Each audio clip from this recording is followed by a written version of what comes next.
personally, my experience was, which again, thankfully, a couple years back now, it's like a faint memory, thank goodness. But my experience was that I would get the sharp pains. And when it got really bad, which is why I stopped breastfeeding, I went to just pumping. Mm-hmm. Um, like the pains would just not stop, it would just Mm-hmm. continue.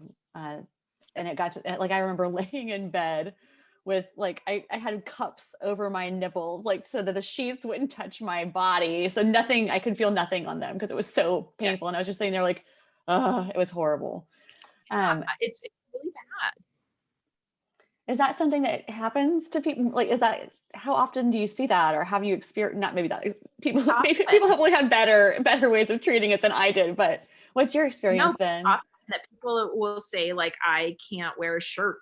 Yeah. I can't do anything. And if it gets to that, like so sometimes you can manage with just heat and controlling temperature changes, but there are medications that can help with that. They're called calcium channel blockers. That is a little bit too far out of my comfort zone to prescribe those to moms. So I often will then work, I will call mom's physician and let her know, hey, this is what, or he, I guess men can be doctors too. I love And, it.